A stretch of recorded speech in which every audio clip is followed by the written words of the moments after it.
¿Qué tal? Buenos días a todos y a todas. Como corresponde y como hicieron todos los expositores, los agradecimientos, en primer lugar a la Universidad Nacional de La Plata por prestarnos sus instalaciones, a todos los trabajadores que están acá presentes porque están llevando adelante su tarea, su faena, a Josep Vives, delegado del Gobierno de Cataluña, con quien ya hemos tenido algunas jornadas de trabajo y que, bueno, como comentaban anteriormente, tenemos vigente un acuerdo marco de cooperación y esta es una actividad específica.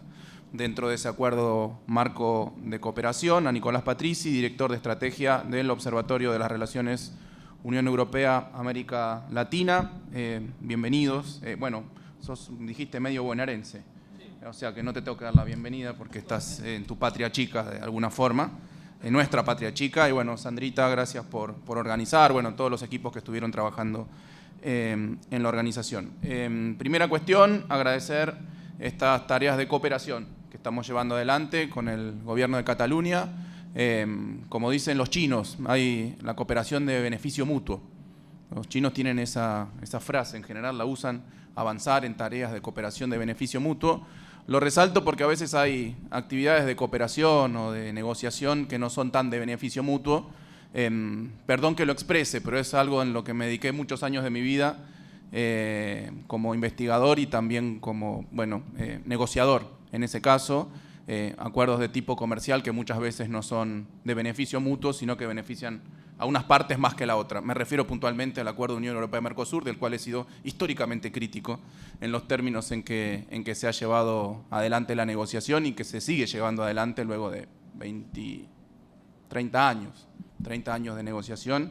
Es un acuerdo que en los términos en que está planteado para la Argentina no es un buen acuerdo, pero me sale decirlo y contraponerlo a este tipo de cooperación que yo creo que es una cooperación de beneficio mutuo, entendiendo beneficio mutuo como que ambas partes que cooperan o todas las partes que cooperan tienen un resultado positivo de eso. Estuve leyendo últimamente algunas cuestiones de inteligencia artificial. Quiero aclarar que yo no soy un experto ni mucho menos, pero en ocasión de una reunión que tuvimos con los distintos encargados de las oficinas de Naciones Unidas, que ¿cuándo fue, Juan? Hace un mes, más o menos, 20 días, un mes, de la UNESCO me facilitaron una serie de materiales que se desarrollaron sobre ética e inteligencia artificial y justamente a propósito de esta charla, ¿no? Aproveché esos materiales y los estuve leyendo y me dispararon una serie de reflexiones puntuales sobre la inteligencia artificial que se montan sobre determinadas prejuicios o conocimientos previos que tengo, porque también me dediqué durante mucho tiempo al estudio desde una dimensión social de la ciencia y la tecnología, en mi época académica, digamos así. Por eso, algunas reflexiones generales y algunas más particulares sobre la inteligencia artificial. En primer lugar, yo entiendo, y también me pasa frecuentemente, no sé si asustarme, pero como nos decían, o por lo menos me decían mis padres a mí cuando era chico, al mar no hay que tenerle miedo, hay que tenerle respeto, por lo menos tenerle respeto a estas cosas, y en el sentido que no son ni buenas ni malas. Las tecnologías en general no son ni buenas ni malas, y la inteligencia artificial dentro del mundo de las tecnologías no es ni buena ni mala, puede servir para distintas cosas, ¿no? El ejemplo clásico es la bomba atómica o la tecnología nuclear, por decirlo de alguna forma. La tecnología nuclear puede ser utilizada para hacer una bomba atómica y matar millones de personas.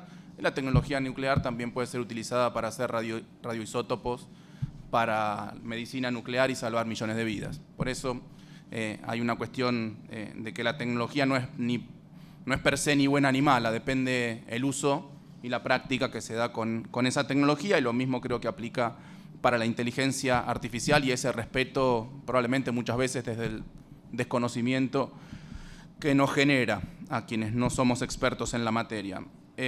Otra cuestión importante, que las tecnologías tampoco son neutrales, no son ni buenas ni malas, pero tampoco son neutrales. Quiero dar 4 ejemplos que me llamaron mucho la atención en esos materiales que me dieron de la UNESCO sobre ética e inteligencia artificial. Los repaso brevemente para ver cuáles son los peligros que efectivamente entrañan a veces el mal uso de estas tecnologías y por eso el miedo o el respeto que hay que tenerle y el conocimiento que hay que tener de estas tecnologías. Ejemplo 1, una empresa que desarrolló una máquina de esas que cuando uno va a los baños de los, no sé, de las estaciones de servicio, de los hoteles, etcétera, pone la mano y sale el jabón con inteligencia artificial. Resulta que esa máquina de una empresa X, no importa cuál, cuando venía una persona caucásica, digamos, ponía la mano y le expendía jabón, le tiraba jabón. Cuando iba una persona negra no tiraba jabón. Inteligencia artificial, no tan inteligente en este caso, pero inteligencia artificial. Después vemos, ¿qué pasó? ¿Por qué no le tiraba a las personas de color jabón? Porque había sido entrenada con manos blancas. Entonces no detectaba como una mano algo de color oscuro. Peligros de la inteligencia artificial. Segundo ejemplo, Amazon establece un sistema de inteligencia artificial para clasificar los cientos de currículums que le llegaban de personas que querían trabajar en Amazon y entrena ese sistema de inteligencia artificial sobre la base de los currículums de las personas que trabajaban ya en Amazon, porque eran esos los perfiles que estaban buscando, ¿no? Parece bastante razonable. Cargan en el sistema, no me acuerdo qué número, pero un número grande de currículums, por ejemplo 1000 currículums, y les dicen, lo programan para que los ponga en orden de prioridad, y dentro de los 10 primeros no había ninguna mujer. ¿Por qué no había ninguna mujer? Porque se habían entrenado el sistema sobre la base de los currículums de las personas que ya estaban trabajando. Y oh casualidad, dentro de Amazon, la grandísima mayoría de las personas que trabajaban en ese momento eran hombres. Entonces ya por default definía que las mujeres no eran un buen material, un buen recurso humano para trabajar en Amazon. O sea que tenía que ver con el entrenamiento original que se le había dado al sistema, cómo se había cargado el sistema y cómo el sistema aprendía sobre esa base. Otro caso que decía un ingeniero también de color, que subía sus fotos a una plataforma, a Google Fotos, y el sistema de inteligencia artificial a sus amigos y a él mismo, en muchos casos los etiquetaba como gorilas, porque eran de color, porque eran gente de color. Estaban entrenados con determinadas fotos que llevaban a que las personas de color sean etiquetadas como gorilas. Los problemas de la inteligencia artificial si no se regulan correctamente.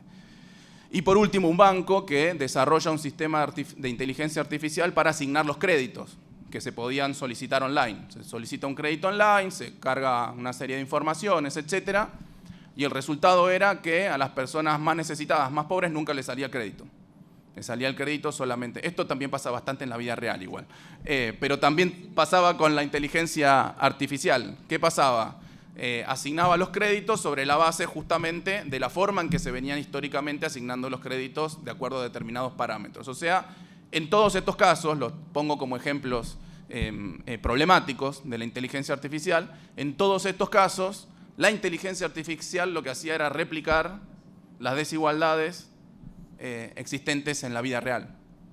Cuando uno tiende a pensar que la inteligencia artificial es justamente lo suficientemente inteligente y neutra como para evitar estas acciones. ¿De qué depende todo esto? Justamente de cómo se entrenan los sistemas originalmente, los datos que se le cargan a partir de los cuales se entrenan los sistemas de inteligencia artificial. O sea que hay que tener en cuenta esas dos cosas. No es ni buena ni mala, tampoco es neutra la inteligencia artificial. Después algunas cuestiones que tienen que ver más con el carácter, como también se decía acá, disruptivo de la inteligencia artificial en tanto tecnología. Se suele decir que el impacto que está teniendo, porque ya creo que cotidianamente nosotros nos enfrentamos a distintos sistemas de inteligencia artificial, que el impacto que tienen estas tecnologías, esta tecnología en particular, es equivalente, bueno, a cuando apareció Internet o a cuando aparecieron los teléfonos, los smartphones, los teléfonos inteligentes. O sea que va a ser una tecnología de impacto transversal sobre un montón de actividades productivas, sociales, comportamientos sociales, actividades económicas. Creo que ya lo está haciendo. Y en muchos casos, aquellos que estudian el vínculo entre tecnología y desarrollo del capitalismo, tendencias largas de crecimiento del capitalismo, dicen que a partir de esta tecnología, de la inteligencia artificial, su impacto en las distintas actividades productivas, económicas, tecnológicas, sociales, etcétera, se va a disparar una onda larga de nuevo desarrollo del sistema capitalista, ¿sí? Como una tecnología clave, ¿sí? Esto tiene que ver muchas veces con... Lo comento porque es bastante gracioso para el caso argentino.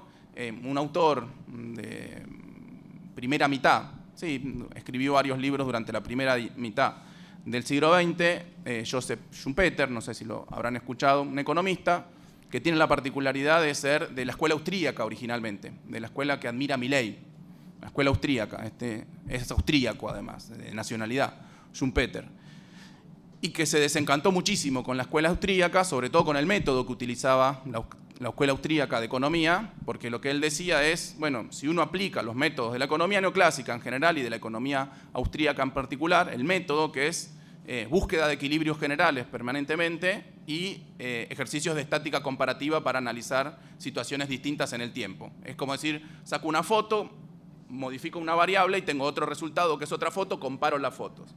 Y lo que él se desencanta de ese método de equilibrio general y de estáticas comparativas es que no mostraba la dinámica del capitalismo. Lo plantea en esos términos. En su primer libro, que es La teoría del desenvolvimiento económico, él se arrepiente o deja de lado los postulados efectivamente de la economía austríaca y dice la economía austríaca no explica el capitalismo. Porque de última, cuando uno explica el proceso de crecimiento de acuerdo a lo que muestra la escuela austríaca o la escuela de economía neoclásica en general, el crecimiento de la economía es como una constante que tiene que ver fundamentalmente con la acumulación de capital, un crecimiento constante en el tiempo que tiene que ver con la acumulación de capital y con el aumento de la población. ¿Sí? Esos eran los primeros modelos de crecimiento económico del capitalismo. Y él observa en la realidad que el capitalismo, ya lo habían observado otros autores previos, que el capitalismo crece no de manera constante y sobre la base de la acumulación de capital y el aumento de la población, sino sobre, él lo dice, saltos, quiebres y rupturas. Es decir, que esto lo había analizado varios estadísticos a lo largo del mundo, buscando las ondas largas de crecimiento y de estancamiento de la economía, del desarrollo capitalista, y él pone un ejemplo, un determinante de esas ondas largas de crecimiento y después de estancamiento de la economía capitalista vinculado a los cambios tecnológicos, a los grandes cambios tecnológicos, no a los pequeños cambios tecnológicos. Él los llama las innovaciones radicales, justamente como la inteligencia artificial puede ser en este caso, innovaciones que tienen un impacto sobre todas las actividades económicas. ¿Sí? También una innovación es el delivery de pizza, ¿sí? Pero una innovación básicamente que aplica a unos poquitos sectores. La inteligencia artificial, el motor de combustión interna, la internet, la industria química, etcétera, tienen un montón de aplicaciones, impactan sobre un montón de sectores de la economía y permiten un crecimiento de largo plazo de la economía capitalista. Y luego un estancamiento, justamente cuando esas innovaciones de carácter radical ya maduran y se distribuyen sobre todo el aparato productivo, ahí viene el estancamiento del capitalismo. O sea que a través de la innovación, Schumpeter, los schumpeterianos, los neo-schumpeterianos, que complejizan un poco más el asunto, dicen el capitalismo se mueve como motor fundamental a través de los grandes cambios tecnológicos, que primero implican una oleada de crecimiento muy rápido, a veces está periodizada en 25 años de crecimiento, y 25, como Kondratiev, como lo hizo un estadístico ruso, Kondratiev, y después 25 años de estancamiento. O sea que hay muchos que ya están diciendo que la inteligencia artificial es una de estas tecnologías, de estas innovaciones radicales, que va a permitir tal impacto económico en los distintos sectores productivos, tecnológicos, que nos va a disparar una onda larga de crecimiento del capitalismo por los próximos 25, 30, 40, 50 años. Puede ser, no lo sé.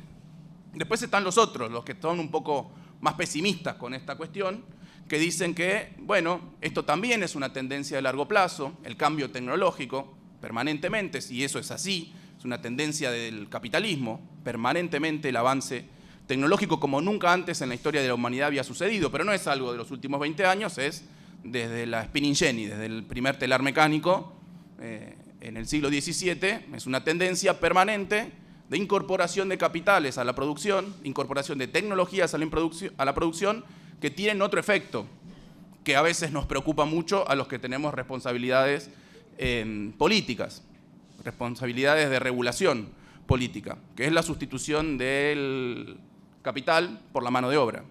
¿Sí? Y hoy en día, efectivamente, hay muchas personas asustadas, y creo que el principal motivo de susto, de espanto, que se tiene muchas veces respecto de la inteligencia artificial, es cómo están avanzando cada vez más sobre actividades que antes hacían los humanos. ¿Sí? Antes las tecnologías en general avanzaban, hasta ahora las tecnologías avanzaban, sustituían capital por trabajo físico, ¿no? Los robots los robots de las industrias, supongamos de la industria automotriz, desplazaba el trabajo de los obreros que estaban sobre la línea de producción. La particularidad de esta tecnología es que lo que está haciendo, lo que está llevando a hacer, es que sustituye trabajadores intelectuales, cosa que antes, hasta ahora, la tecnología no había podido hacer. Sustituía el trabajo físico, pero no sustituía el trabajo intelectual. O sea que todos aquellos que pensábamos que teníamos la vaca atada porque teníamos un oficio, que teníamos un trabajo que no podía ser sustituido por máquinas, hasta ahora nos empezó a traer el mismo miedo que todos aquellos tuvieron históricamente, desde el ludismo, etcétera, de ser desplazados por los fierros, ¿sí? Y eso es una novedad, creo, de esta tecnología en particular, de la inteligencia artificial en particular, y es una novedad además que depende cómo los países, las regiones, se ubiquen en el proceso, en la cadena de valor, por llamarlo de alguna forma, va a tener determinados impactos.